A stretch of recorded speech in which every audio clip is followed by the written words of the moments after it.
Voilà, gloire au Seigneur. Donc, particulièrement, nous allons voir un sujet intitulé « Le deuxième exode d'Israël ». Donc, et j'aimerais dire, le deuxième exode d'Israël a débuté. Et nous allons lire dans Ézéchiel 37. Notez bien, c'est très important ce que nous allons lire maintenant. Ézéchiel 37, c'est une prophétie de la part dans le livre d'Ézéchiel que le Seigneur a donné à ce grand prophète de la Bible. Regardez, Ézéchiel 37, verset 1er. La main de l'Éternel fut sur moi, et l'Éternel me transporta en esprit et me déposa dans le milieu d'une vallée remplie d'ossements. Il me fit passer auprès d'eux tout autour, et voici, ils étaient fort nombreux à la surface de la vallée, et ils étaient complètement secs. Il me dit, fils de l'homme, ces eaux pourront-ils revivre? Je répondis, Seigneur éternel, tu le sais. Et il me dit, prophétise, ça veut dire prêche, annonce, proclame. Prophétise sur ces eaux et dis-leur, ossements desséchés, écoutez la parole de l'Éternel. Ainsi parle le Seigneur l'Éternel à ces eaux. Voici, je vais faire entrer en vous un esprit, et vous vivrez. Je vous donnerai des nerfs, je ferai croître sur vous de la chair, je vous couvrirai de peau, je mettrai en vous un esprit, et vous vivrez. Et vous saurez que je suis l'Éternel. Je prophétisais selon l'ordre que j'avais reçu, et comme je prophétisais, il y eut un bruit. Et voici, il se fit un mouvement, et les eaux s'approchèrent les uns des autres. Je regardais, et voici, il leur vint des nerfs. La chair crut, et la peau les couvrit par-dessus. Mais il n'y avait point en eux d'esprit. Il me dit, prophétise, et parle à l'esprit, au Saint-Esprit. Prophétise, fils de l'homme, et dis à l'Esprit, ainsi parle le Seigneur, l'Éternel. Esprit, viens des 4 vents, souffle sur ces morts, et qu'ils revivent. Je prophétisais selon l'ordre qu'il m'avait donné, et l'Esprit entra en eux. Et ils reprirent vie, et ils se tinrent sur leurs pieds. C'était une armée nombreuse, très nombreuse. Et regardez bien le verset 11. Si vous ne comprenez pas de quoi il s'agit, et il me dit, fils de l'homme, ces eaux, c'est toute la maison d'Israël. Voici, ils disent, nos eaux sont desséchées, notre espérance est détruite, nous sommes perdus. Prophétise donc et dis-leur, ainsi par le Seigneur l'Éternel, voici, j'ouvrirai vos sépulcres, vos tombeaux, je vous ferai sortir de vos sépulcres, ô mon peuple d'Israël, et je vous ramènerai dans le pays d'Israël. Et vous saurez que je suis l'Éternel lorsque j'ouvrirai vos sépulcres et que je vous ferai sortir de vos sépulcres, ô mon peuple. Je mettrai mon esprit en vous et vous vivrez. Je vous rétablirai dans votre pays. Et vous saurez que moi, l'Éternel, j'ai parlé et agi, dit l'Éternel. On va aller un peu plus loin, verset 21. Et tu leur diras, ainsi parle le Seigneur l'Éternel, voici, je prendrai les enfants d'Israël du milieu des nations païennes, où ils sont allés. Je les rassemblerai de toutes parts, et je les ramènerai dans leur pays. Je ferai d'eux une seule nation dans le pays, dans les montagnes d'Israël. Verset 25. Ils habiteront le pays que j'ai donné à mon serviteur Jacob et qu'ont habité vos pères. Et ils y habiteront, eux, leurs enfants et les enfants de leurs enfants à perpétuité. Amen. Seigneur, nous sommes devant quelque chose de magnifique, de glorieux, de précis, visible. Nous te demandons, Seigneur, de bénir la réflexion de nos cœurs, que nous puissions, Seigneur, voir ta parole telle qu'elle est, inspirée, soufflée par l'Esprit de gloire. Pas un seul iota qui ne passe. Nous te bénissons car tout s'accomplit, tout se réalise, Seigneur, en temps et lieu, selon la puissance et la gloire de ta parole. Au nom de Jésus-Christ, notre Seigneur. Amen. Et tout le peuple dit Amen. Gloire au Seigneur. On va s'asseoir, frères et sœurs. Alléluia. Gloire au Seigneur. La question qu'on peut se poser ce soir, que va-t-il arriver dans le futur? Comment le monde va-t-il finir? Comment ça va finir? Les Écritures, la parole de Dieu, la Bible, n'est pas silencieuse sur l'avenir du monde, sur les événements qui vont conduire à la fin de notre époque. Jésus-Christ a donné à ses 12 disciples la colonne vertébrale de la prophétie dans Matthieu chapitre 24. Les disciples et Jésus étaient assis particulièrement sur la montagne des Oliviers en face de Jérusalem avec un très beau panorama sur la belle ville, la magnifique ville de Jérusalem. Dans Matthieu 24, verset 3, il est dit qu'il s'assit sur le mont des Oliviers et les disciples vinrent en particulier lui faire cette question. Deux choses.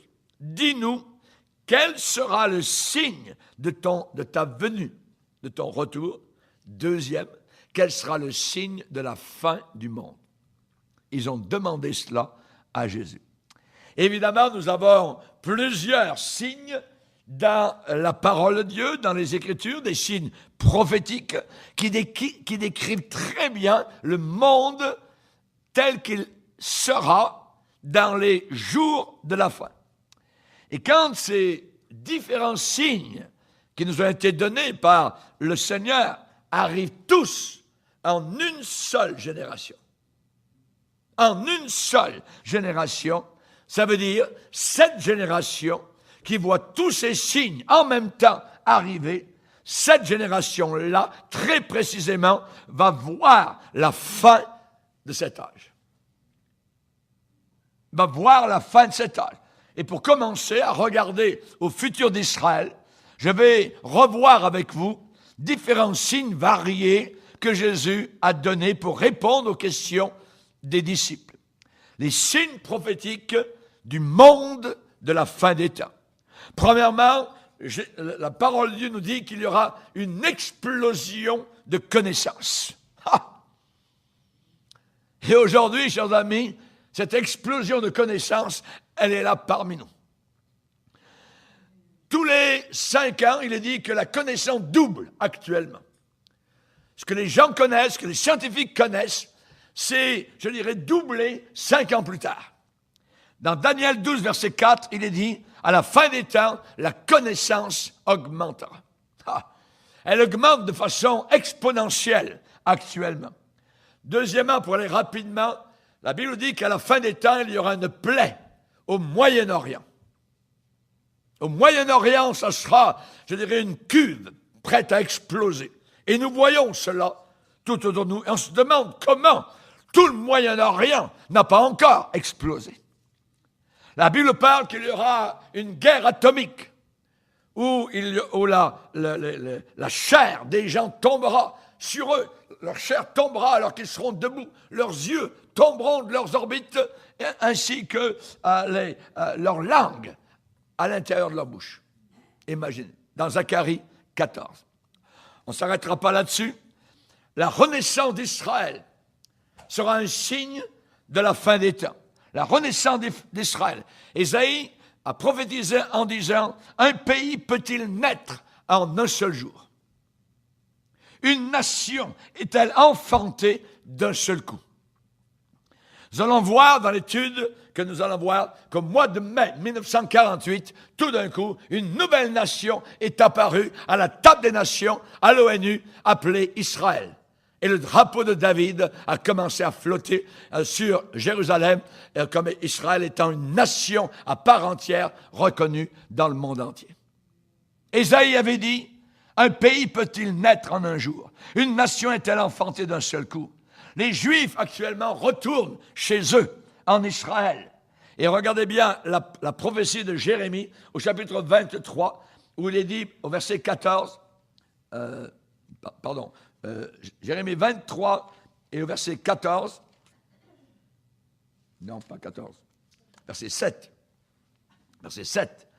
C'est pourquoi, dit Jérémie, voici les jours viennent, dit l'Éternel, où l'on ne dira plus l'Éternel est vivant, lui qui a fait monter du pays d'Égypte les enfants d'Israël, c'est-à-dire au premier exode avec Moïse en tête. On ne dira plus cela. Mais on dira, l'Éternel est vivant, lui qui a fait monter et qui a ramené la postérité de la maison d'Israël du pays du septentrion et de tous les pays où je les avais chassés, et ils habiteront dans leur pays. Cette prophétie est en train de se réaliser à la lettre sous nos yeux. On va y revenir dans quelques instants. Les Juifs retournent chez eux. Jérusalem n'est plus sous le contrôle des nations gentilles, païennes. Il est dit que les Juifs tomberont sous le tranchant de l'épée, c'est Jésus qui a dit cela. Ils tomberont sous le tranchant de l'épée et ils seront emmenés captifs parmi toutes les nations. Jusqu'à quand? Jusqu'à ce que le temps des nations soit fini. Jusqu'à ce que le temps des nations soit accompli. Actuellement, eh bien, nous voyons que maintenant les Juifs peuvent revenir par milliers, par millions dans leur propre pays. Le temps des nations est achevé. Nous allons le voir. Ensuite, Jésus a dit, vis-à-vis des signes de la fin des temps, qu'il y aurait des communications internationales instantanées. Vous connaissez l'histoire dans l'Apocalypse des 2 témoins. Ces 2 témoins qui vont résister à l'Antéchrist pendant la grande tribulation.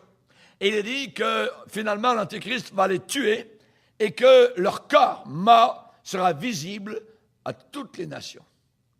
Comment expliquer une telle chose avant que nous arrivions à notre génération qui possède maintenant, évidemment, la technicité et, je dirais, le savoir-faire pour savoir en un instant, voire même entendre tout ce qui se passe aux 4 coins de la planète Terre. La Bible avait dit il y a plus de 2000 ans. Imaginez. Aussi, durant la grande tribulation, on nous dit que personne ne pourra ni acheter ni vendre s'il n'a pas une marque numérique, donc sur son corps. Et nous sommes la première génération qui commence maintenant à contrôler le monde entier avec le pouvoir digital et numérique. Et cela a été prédit. Je n'irai pas dans les détails, mais c'est quelque chose de vraiment, je dirais, surprenant, comme dans la Bible, je dirais, est vérité. Le Seigneur a dit aussi que lorsqu'il reviendrait, ce serait une époque de séduction. De séduction. Prenez garde que personne ne vous séduise. Il a parlé de prophètes qui seraient faux et qui séduiraient beaucoup de gens. Beaucoup seront séduits. Ce qui veut dire, le séducteur qui est Satan séduira le monde entier. Jésus a dit, prenez garde, vous êtes mes brebis, faites bien attention. Voyez, époque de séduction. Plusieurs faux prophètes s'élèveront. Il a dit aussi, quand il reviendrait autour de la planète Terre, il y aura en différents lieux des famines et des pestilences. Et déjà, nous commençons à voir cela. Des famines.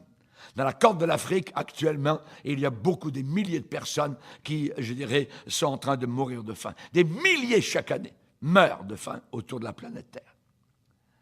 On a parlé d'épidémie, Jésus a parlé de contagion, pestilence. Nous avons le sida, nous avons vu, je dirais, la peur, évidemment, donc, que la moindre contagion en Afrique ou ailleurs crée dans le monde entier où l'on veut vacciner des milliards de personnes à la fois.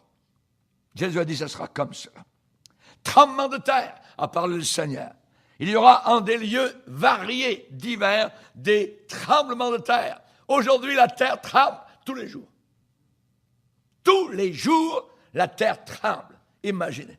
Nous sommes la seule génération à vivre une époque semblable.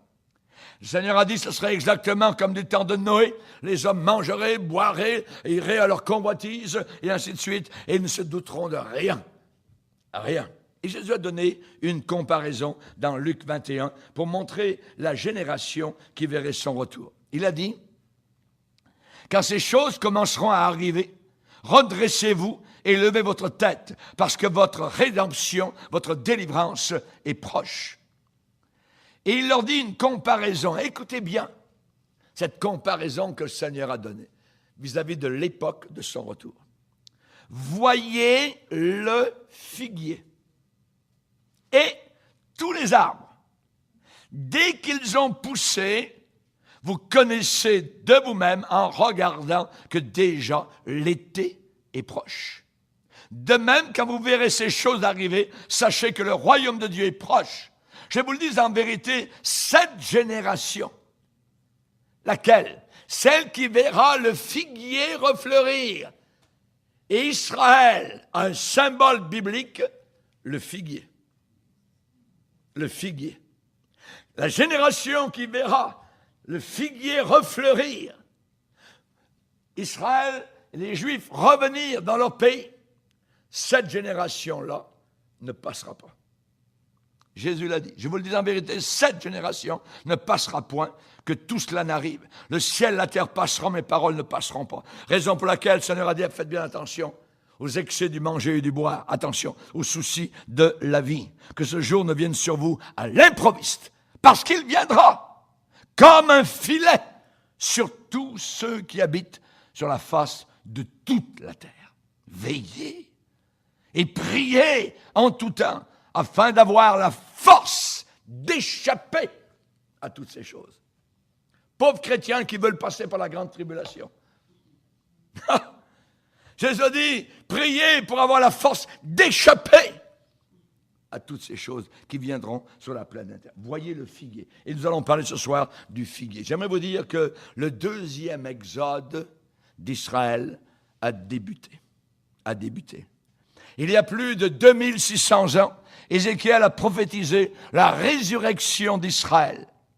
De leur tombeau, je dirais gentil, toujours lorsqu'on compare Israël aux non-israélites, il y a les goïms et les gentils. C'est nous les gentils, je dirais, qui ne sommes pas israélites particulièrement.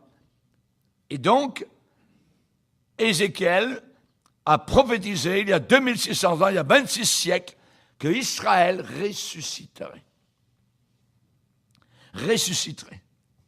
Et il a prédit la renaissance d'Israël qui est arrivée le 14 mai 1948. Ça fait 70 ans, en 2018. Ézéchiel a prophétisé aussi une certaine guerre qui se passera en Israël quelque temps après la restauration d'Israël et l'indépendance d'Israël. Et nous allons voir ce soir et nous allons examiner ce qu'Ézéchiel a dit sur Israël, sur la coalition des nations arabes, sur le leadership de la Russie, au nord d'Israël, qui envahiront Israël dans un avenir très, très proche. Dieu a donné à Ézéchiel une vision, une vallée immense, remplie d'ossements desséchés. Pas très beau à voir. Des ossements secs, des tibias, des bras, des crânes, tout ça. Et par milliers, tout ça. Complètement sec. Rien. Juste des os. Bing bang. Du bois. Donc, cette vision qui a été donnée à Ézéchiel n'a rien à voir avec la résurrection des chrétiens décédés ou même avec l'Église. Rien à voir. Pourquoi? Parce qu'Ézéchiel 37, le verset 11 dit, « Et il me dit, fils de l'homme, ces os, c'est toute la maison d'Israël. » Donc ces os, ce n'est pas nous les chrétiens, nous ne sommes pas juifs, c'est la maison d'Israël. Donc cette prophétie concerne particulièrement le peuple juif. Une vallée d'eau sec et éparpillée, et il est dit fort nombreux et complètement sec. Fort nombreux, des millions. Imaginez, vous baladez dans un cimetière à air ouverte, et vous êtes entouré de partout d'ossements morts, des crânes, des bras, tout ça, des rotules, c'est macabre. Voyez, fort nombreux et complètement secs. C'est le portrait physique de la nation d'Israël. Ce qu'elle est véritablement aux yeux de Dieu, de leur Dieu. Israël a cessé d'être une nation, à quel moment? En 70 après Jésus-Christ. Ils ont été avertis, Jésus a averti, c'est arrivé 40 ans plus tard, où soudain, une armée romaine est arrivée avec en tête Titus, le fils de l'empereur Vespasien, l'empereur de Rome. Savez-vous combien ils ont fait de morts? Ils ont tué, ils ont massacré, ils ont affamé 1 million de Juifs et plus. À partir de là, c'était l'an 70 après Jésus-Christ, beaucoup ont été tués, beaucoup ont été déportés, et depuis lors, il n'y a plus eu aucune nation d'Israël. Pendant 20 siècles et plus. Imaginez. Les Juifs ont été éparpillés jusqu'aux extrémités de la terre par l'armée romaine sous Titus. Voyez? Titus est devenu empereur et c'est lui qui a bâti le Colisée à Rome. C'est lui qui a édifié un arc de triomphe qui existe encore aujourd'hui, l'arc de triomphe de Titus, donc à Rome. Et c'est à son époque qu'il y a eu la destruction des villes de Pompéi et Herculanum lorsque le Vésuve donc a jailli, un volcan qui a détruit donc toutes ces villes côtières dans la région aujourd'hui de Napoli, en Italie. Il a fallu plus de 2000 ans avant qu'Israël soit de nouveau un État reconnu. Imaginez. À la table des nations, au mois de mai 1948, les eaux étaient devenues très, très, très secs. Et Dieu a posé à Ézéchiel une question perplexe. « Hey, Ézéchiel, fils de l'homme, ces eaux pourront-ils revivre? » Oui. Ézéchiel regarde. « Éternel, tu le sais. Tu le sais. » Il n'a pas dit « Oh oui, j'ai la foi, Seigneur, tu es un Dieu de miracle. » Non, non. Il est honnête. Il dit « Seigneur, tu le sais. Toi seul, tu le sais. » Je répondis « Seigneur éternel, tu le sais. » Ça veut dire « Je ne vois pas comment cela est possible. » La mort a fait son travail. La vie est partie, Seigneur. Si ces eaux doivent revivre, il va falloir véritablement la puissance du Tout-Puissant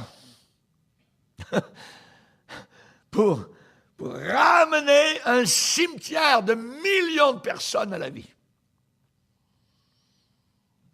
Depuis 50 ans, j'ai prêché l'Évangile de Jésus-Christ à toutes sortes d'auditoires partout autour de la planète, sur les 5 continents du monde. Et je me suis tenu dans des églises, dans des prisons, dans des auditoriums, dans des stades de foot, dans des réunions en plein air, derrière des caméras, dans des studios, j'ai prêché l'Évangile. Et souvent, comme Ézéchiel, j'ai souvent porté mes regards sur ces auditoires de personnes qui étaient là sous mes regards, et j'ai pensé, Seigneur, ces eaux pourront-ils revivre? Ces eaux pourront-ils revivre? Et parfois, dans la réunion, un moment arrive où on sent le souffle de Dieu, l'Esprit de Dieu. Les gens sont attentifs. Les gens commencent à pleurer. L'Esprit commence à travailler. À l'appel, ils viennent en foule en avant. Ils donnent leur cœur à Jésus-Christ. C'est le Saint-Esprit. Quand vous arrivez au début, c'est un vrai cimetière. Quand vous ressortez, la vie est entrée. C'est formidable, évidemment, de vivre cela, de voir de telles choses par la puissance du Saint-Esprit. Dieu a dit à Ézéchiel de faire quelque chose de très étrange. Et ça a été le message le plus curieux, le plus étrange, à l'assemblée la plus morte de toute l'histoire de la prédication. Prêcher dans un cimetière où il y a des millions d'os, des crânes. Il me dit, prophétise sur ces eaux et dis-leur à ces eaux, ossements desséchés, écoutez la parole de l'Éternel. Écoutez la parole de Dieu. Prophétise. Prophétiser, c'est pas toujours dire à l'avance. Prophétiser, c'est pas toujours dans la Bible prédire, dire avant. Non, non, non. Ici, prophétise, ça veut dire parle, déclare, dit, speak out. Prêche un message à ses eaux. Annonce, claironne. Vous savez qu'il y a une puissance surnaturelle dans la parole de Dieu. Cette parole qui est dite, cette parole qui est déclarée, qui est annoncée. Dans Hébreux chapitre 4, il est dit, la parole de Dieu, elle est puissante, plus puissante qu'une épée quelconque à double tranchant. Devant elle, tout est nu et découvert. La parole de Dieu est vivante, vivante et efficace. Plus tranchante qu'une épée quelconque à deux tranches. Elle est aiguisée, affilée, pénétrante, jusqu'à partager âme et esprit, jointure et moelle. Elle juge les sentiments et les pensées du cœur. Nulle créature n'est cachée devant cette parole, mais tout est nu et découvert devant celui à qui nous devons rendre compte. Prêche la parole. Dis-leur, vas-y, parle à ces eaux. Imaginez, la foi d'Ézéchiel a commencé à s'élever au-dessus des frontières et des limites de son esprit charnel, et il a obéi à la voix de Dieu. Vous savez, l'obéissance amène la bénédiction. La désobéissance amène le jugement. Et Ézéchiel dit, je prophétisais selon l'ordre reçu. Ézéchiel a regardé vers cette vallée remplie d'ossements secs, très secs, et il a prêché ce message. Il a parlé à ses eaux. Ainsi parle le Seigneur l'Éternel à ses eaux.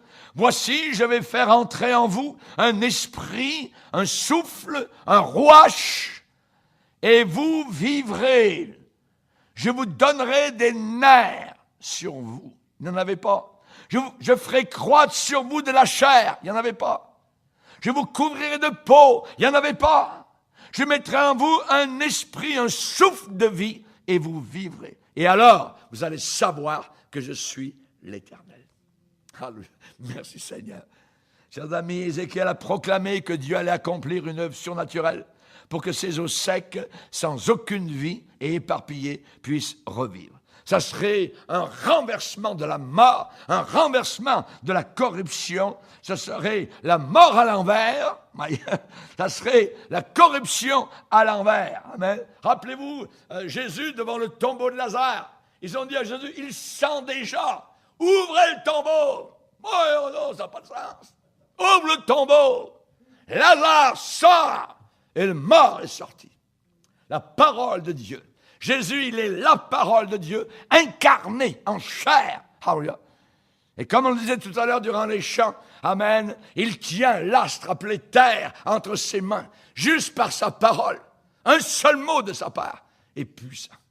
Et quand il va parler pour la résurrection des morts, tous les morts de toutes les nations vont sortir de partout des tombeaux de la mer, vont monter là-haut à la résurrection. C'est formidable. C'est la parole de Dieu. Et Ézéchiel de dire, je prophétisais, ça veut dire je prêchais, je parlais, j'annonçais selon l'ordre reçu. Et comme j'étais en train de prêcher, d'annoncer, il y eut un bruit. Et voici, il se fit un mouvement. Il a regardé. Tout d'un coup, ces eaux qui étaient là sans aucune vie, ça commence à bouger. Voyons donc. Il a regardé. Il y eut un mouvement. Un mouvement. Les eaux, en plus, commencent à bouger et se rapprochent les uns des autres. Bing, bang, bang. Imaginez. Je regardais, voici, il leur vint des nerfs.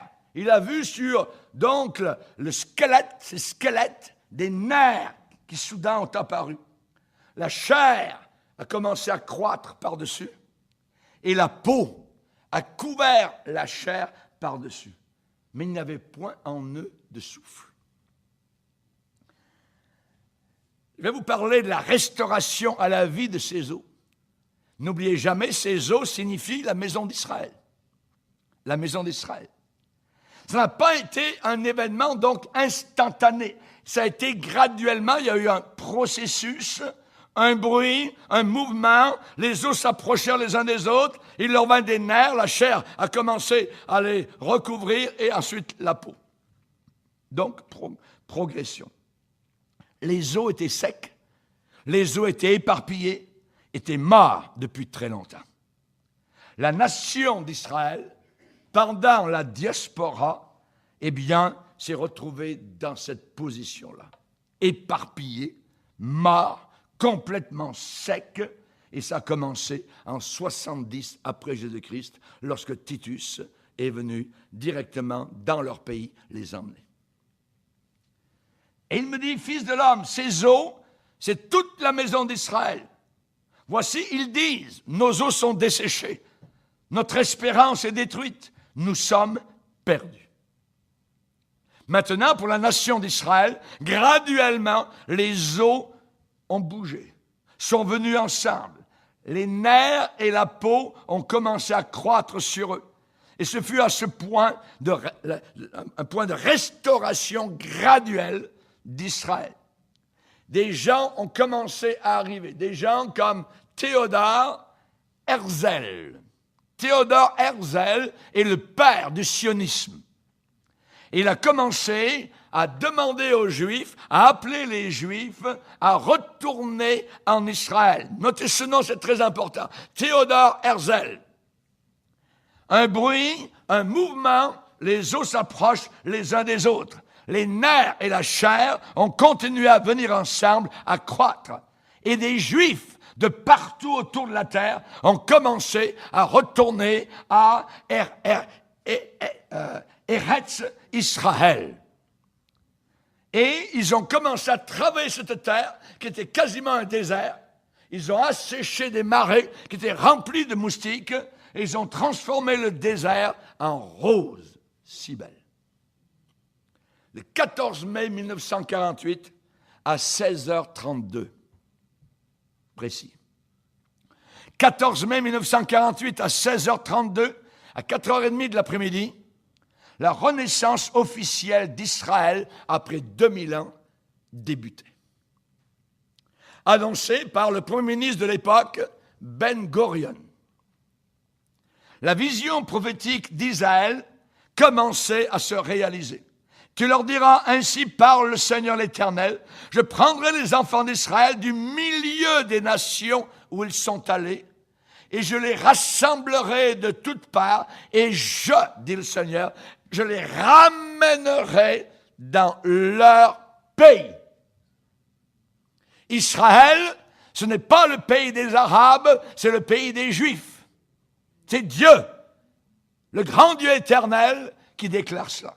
Je les ramènerai dans leur pays et je ferai d'eux une seule nation dans le pays, dans les montagnes d'Israël. Dieu a fait expressément très clair qu'il ramènerait les Juifs à la fin des temps,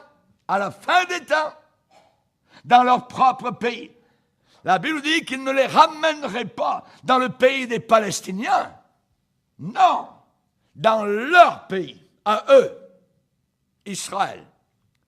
Et Dieu a fait très clair qu'il leur redonnerait la terre promise par alliance éternelle que Dieu a faite avec Abraham, Isaac et Jacob et leurs descendants. Et à la fin d'Ézéchiel 37, la nation d'Israël est de nouveau là, physiquement, en Israël. Aujourd'hui, ils ont leur drapeau, ils ont une constitution, ils ont un premier ministre, ils ont la Knesset, le lieu du gouvernement, ils ont un gouvernement établi et reconnu dans le monde entier. Ils ont une force policière, ils ont une puissance militaire très puissante, ils ont une armée de terre, une armée de l'air et ils ont une armée de mer. Ils ont un service secret, un des meilleurs au monde. Ils ont Jérusalem, la ville capitale, la ville de Dieu. Ils ont une nation. Ils ont tout sauf la vie spirituelle.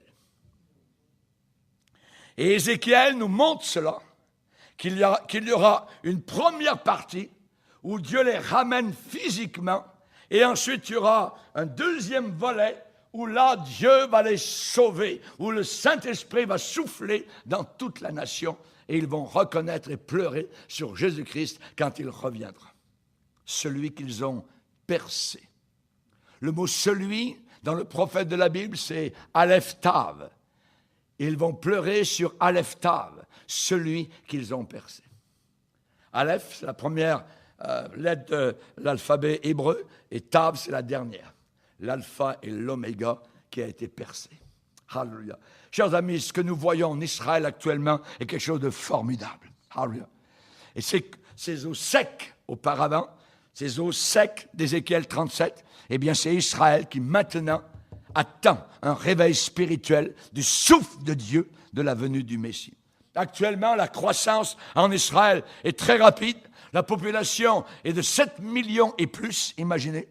C'est une nation atypique, qui est une nation développée. L'âge moyen en Israël actuellement est de 28 ans. C'est une nation très jeune, une des nations les plus jeunes au monde. L'immigration juive arrive maintenant de partout, donc à l'aéroport Ben Gurion à Tel Aviv. Ils arrivent par centaines et par milliers en Israël. L'immigration des Juifs qui viennent donc de partout. La diaspora a eu lieu en 70 après Jésus-Christ. 2000 ans plus tard, ils reviennent dans leur pays, exactement comme Ézéchiel 37 l'avait déclaré. On appelle cela le grand Aliel, le grand retour, le retour à la maison, le sentiment d'être à la maison chez eux, d'avoir une identité. Un Israélite a été interviewé dernièrement et il dit « Israël, c'est mon chez-moi, c'est le lieu où j'ai choisi de vivre, c'est le pays que j'aime de façon inconditionnelle. Nous sommes toujours retournés vers notre pays. » Le livre des livres, la Bible, nous parle que Abraham est l'ancêtre des Juifs. Et Dieu lui a dit, tu vas quitter Ur en Chaldée et tu iras vers le pays que je te montrerai. Quel était ce pays? Israël. Israël. C'est là que Isaac a été offert, rappelez-vous. Et Dieu a donné un bélier à la place. C'est là que Jésus-Christ est mort sur la croix du Calvaire pour nous sauver de nos péchés et nous emmener au ciel. Rappelez-vous, évidemment, la Bible, c'est un livre juif. C'est le livre de Dieu. C'est le livre de Dieu. C'est tous des Juifs qui ont écrit dans la parole de Dieu. Sauf Luc, l'évangéliste Luc, qui était un gentil, un grec. Dans la Bible, nous avons le buisson ardent de Moïse. Dans la Bible, nous avons Moïse qui a reçu les 10 commandements de la part du Seigneur en personne. Il a passé 40 ans dans le désert. Rappelez-vous, le peuple d'Israël conduit par une colonne de feu en pleine nuit. En Israël, c'est là que David a vécu à Bethléem. C'est le pays des Juifs. Et actuellement, nous voyons la renaissance d'Israël. Il n'y a aucune nation tout autour de la terre qui n'a fait autant en aussi peu de temps. Qui a fait autant qu'ils ont fait en aussi peu de temps. Le désert qu'ils ont trouvé quasiment en 1948, eh bien maintenant, il y a des cités modernes. Tel Aviv est une ville moderne aujourd'hui. Les champs désertiques d'alors, maintenant, sont verdoyants, fertiles, productifs, et maintenant sont en train de cultiver des tomates en plein désert. Formidable, exactement comme Dieu l'avait déclaré. J'aimerais vous parler de 3 hommes exceptionnels qui ont été les fondateurs de l'État d'Israël moderne. Rappelez-vous ce que Ézéchiel a vu. Il a vu dans la vallée d'os secs un bruit, un mouvement et des eaux qui se sont approchées les uns des autres. C'est la nation d'Israël. Et il y a eu ce bruit, et il y a eu ce mouvement, et il y a eu ces eaux qui se sont approchées. Théodore Herzl était un visionnaire. En 1897, il y a eu donc le congrès à Basel, en Suisse particulièrement, où les Juifs se sont réunis et c'est lui qui a présidé donc à ce grand congrès. Et on voit que Théodore Herzl n'a pas vécu suffisamment de temps pour voir ses rêves se réaliser. Mais il a eu cette vision donc d'avoir un pays pour les Juifs donc en Israël. À cette époque-là, il y a eu en France une affaire, je dirais, particulière, l'affaire Dreyfus, donc, où c'était un officier français, Dreyfus, un juif, qui a été accusé d'espionnage et condamné à tort, supposément pour espionner en faveur de l'Allemagne. Et lors du jugement de cet officier français, mais qui était de religion juive, il y a eu un journaliste qui était présent lors du jugement, c'était Théodore Herzl, un autre juif. À cette occasion, les antisémites, eh bien, c'était les anti-Dreyfus. Herzl a vu, au travers de tout ce qui se passait, que le seul moyen d'échapper à l'antisémitisme, c'était de créer un foyer national pour les Juifs, c'est-à-dire un pays à eux. Dreyfus, lui, a été gracié en 1899. Il a été réhabilité, c'est un officier français. Lorsqu'il a été jugé, son juge est arrivé, a pris son épée symbolique et l'a cassé sur son genou pour montrer qu'il était totalement, donc, je dirais, refusé et qu'il ne voulait rien savoir de lui. Mais il a été réhabilité quelques années donc plus tard. Et Herzl, qui était présent, qui était un journaliste juif, a écrit un livre prophétique. Il l'a appelé en allemand Der Judenstaat.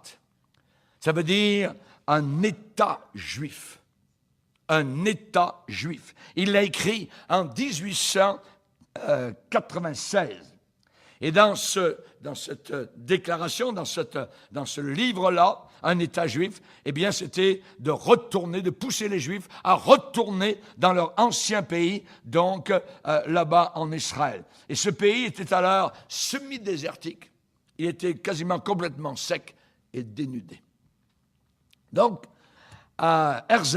Théodore Herzl a voulu que la capitale soit Jérusalem, au cœur du pays et dans le cœur de tous les Juifs. En 1897, donc, il y a eu ce congrès pour les Juifs à Bâle, en Suisse, pour élire leur premier président. Qui a été élu président? Théodore Herzl.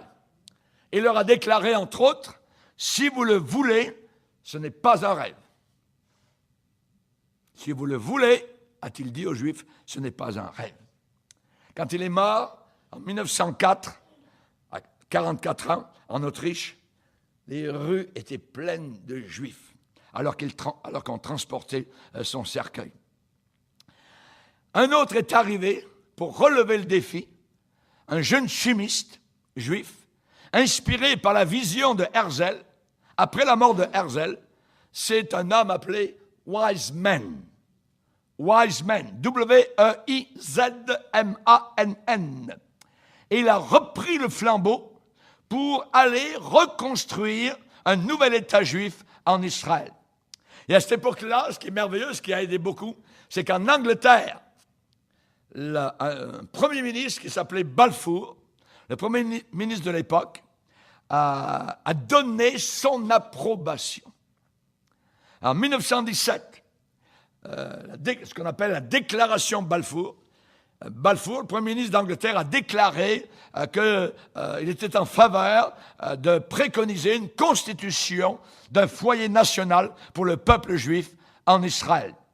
Et la déclaration officielle de Lord Balfour, et je cite, « Le gouvernement de Sa Majesté voit d'un œil favorable l'établissement en Palestine d'un foyer national pour le peuple juif. » Ça a ouvert les portes, ça a donné l'approbation officielle de l'Angleterre, qui était là-bas déjà, qui régnait en Israël. Et Weizmann, on peut dire, a été l'un des architectes de la nation d'Israël.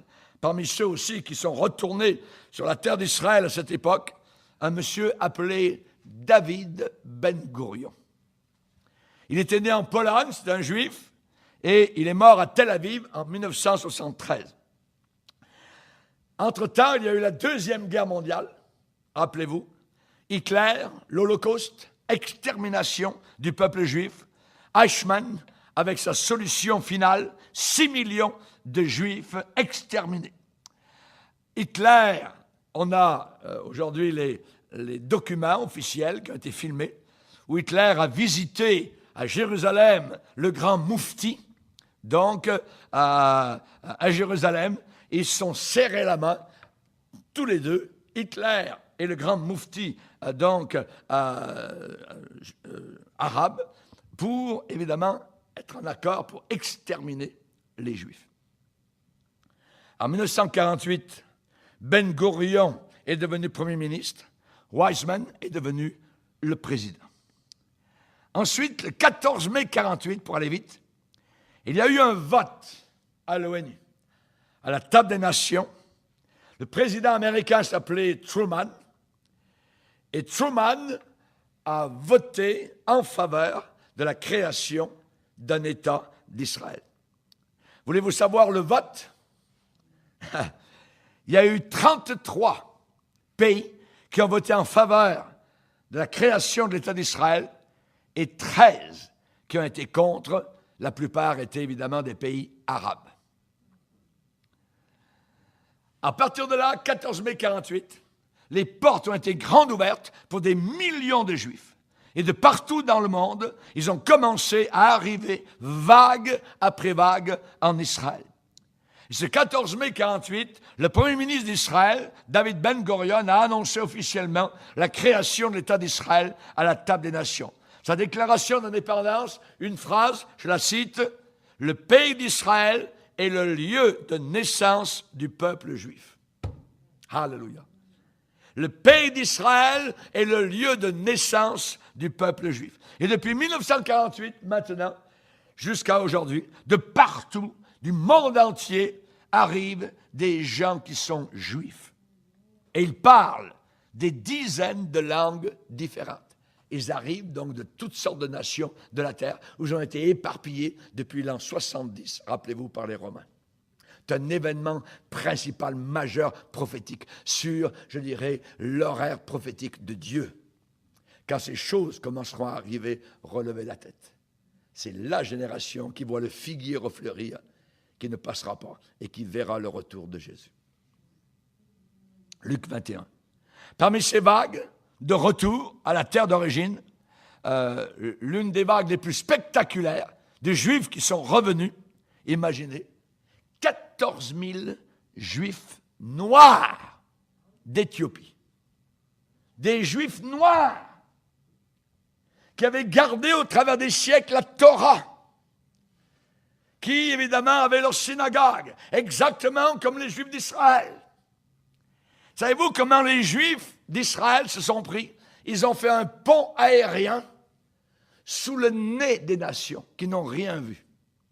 Ils ont emmené d'Éthiopie 14 000 personnes juives avec un pont aérien. Ils ont appelé l'opération Moïse.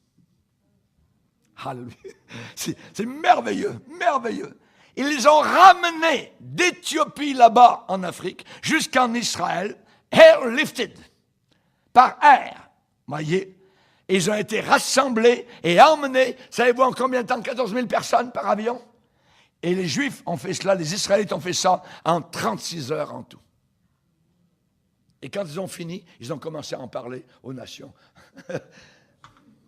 Alléluia. Un pont aérien entre Israël et l'Éthiopie. Ensuite, ce qui est arrivé, un miracle, c'est que l'hébreu ancien a été remis de nouveau en valeur. L'hébreu ancien que parlait donc Abraham, que parlaient les prophètes de la Bible, c'est cet hébreu-là, aujourd'hui, qui rassemble tous ces peuples qui avaient toutes sortes de langues en venant de toutes sortes de nations. L'hébreu. C'est un miracle que l'hébreu, la langue hébraïque, a été remise à l'honneur. Quelqu'un a dit, Israël a été une idée avant d'être un pays. Israël a été un rêve avant d'être un État. C'est formidable. C'est un miracle. Ces eaux pourront-ils revivre? Tu le sais. Ben Dieu, il agit. Dieu est à l'action. Nous sommes à la fin des temps. Ils ont créé des écoles, des instituts, des universités. Actuellement, il y a l'université hébraïque de Jérusalem qui a été inaugurée en 1925. Ils ont bâti des grandes villes modernes comme Tel Aviv. Et David Ben Gurion a déclaré « Le désert n'est pas un problème, il est la solution. Nous ferons éclore le désert pour qu'il devienne plein de vie. » C'est réalisé. Ils ont réussi à arroser, à amener de l'eau en plein désert. Aujourd'hui, Israël est un leader en sciences technologiques. Rappelez-vous que Albert Einstein était un juif. Était un juif. Pour la culture, si vous mangez des oranges de Jaffa, voyez, ça vient d'Israël.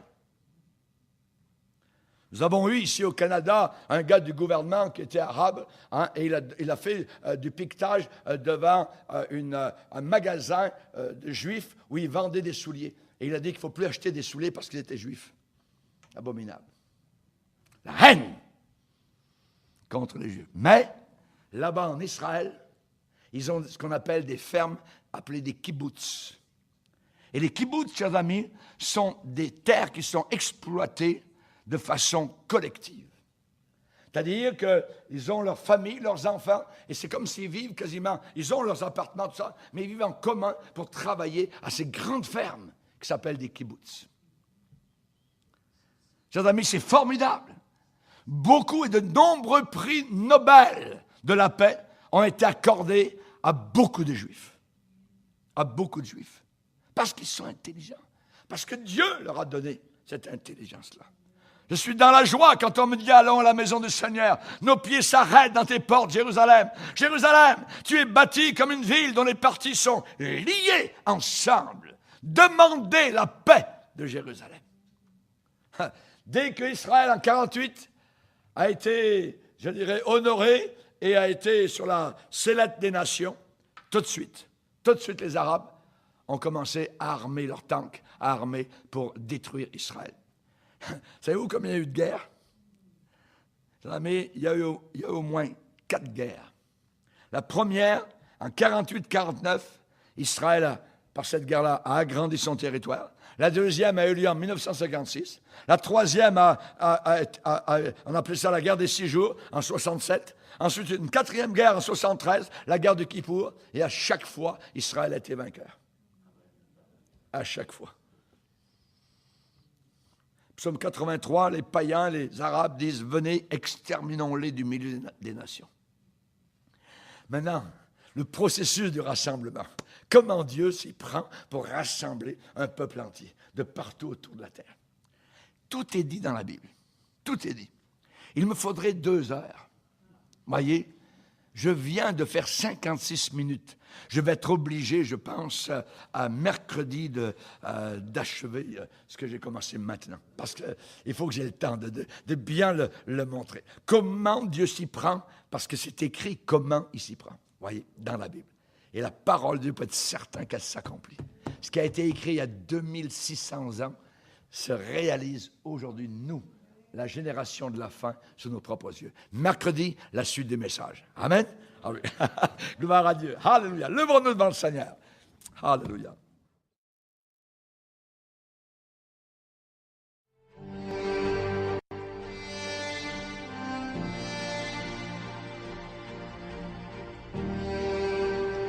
Chers amis, la Bible enseigne que le monde s'en va inexorablement, non vers la paix, mais vers une guerre ultime, de cataclysme. Un Armageddon décrit au chapitre 7 de l'Apocalypse. Et avant d'arriver au paroxysme, cet holocauste, les choses iront en se détériorant. Les choses vont aller de mal en pire. Le monde s'enfoncera toujours de plus en plus dans le chaos, la confusion et le péché. Plus on approchera de la fin, les guerres vont augmenter. Le taux de criminalité va monter en flèche.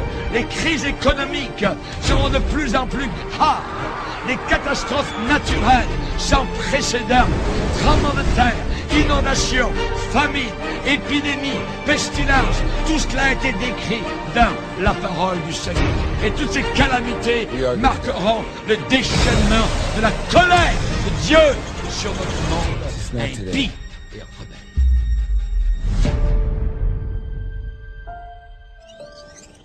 Là, le Saint-Esprit ne sera plus sur la terre. En ce temps-là, il ne sera plus sur la terre. J'ai commencé à avoir un trafic énorme. J'ai commencé à avoir des accidents.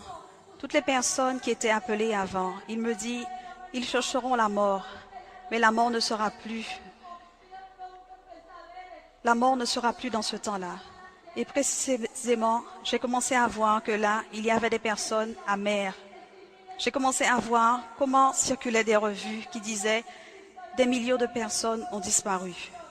Beaucoup de ceux qui savaient que Christ venait pour un peuple saint et aussi ceux qui avaient connaissance de sa parole pleuraient dans les rues. Il y en avait tant, mais ils ne pouvaient rien faire. Et le Seigneur ferma l'écran et il me dit, je viens là chercher un peuple saint. Je viens bientôt chercher mon Église. Veille sur ce que tu fais pour accomplir ce que je t'ai demandé. Dis à mon peuple que je reviens d'ici peu. Dis à mon peuple que je reviens déjà. Le Seigneur me dit, dis à mon peuple que je reviens déjà et que je viens pour un peuple saint. Dis à mon peuple que c'est seulement les saints, c'est seulement les saints qui me verront. Le temps est proche. Le Seigneur a permis de signaler et révéler à l'humanité ce qui arrivera. Aujourd'hui, c'est le temps du salut. Et que tu invites ta vie à ton unique Sauveur, Jésus. Prends ce temps de choisir ta destinée. La vie ou la mort. Le ciel ou l'enfer.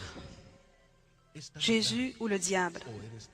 C'est très clair d'appartenir à Dieu ou d'appartenir au diable. De faire le bien ou de faire le mal. Ton choix sera ta destinée. Vie éternelle ou étang de feu. Réfléchis. Fais le choix. Décide maintenant. Jésus-Christ est mort sur la croix pour chacun d'entre nous, pour nos péchés, et nous a donné l'opportunité d'être sauvés par sa miséricorde. Accepte Jésus comme ton unique sauveur. Tous l'ont écouté et l'ont vu. Que ce moment, vous le viviez comme un appel.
Amen.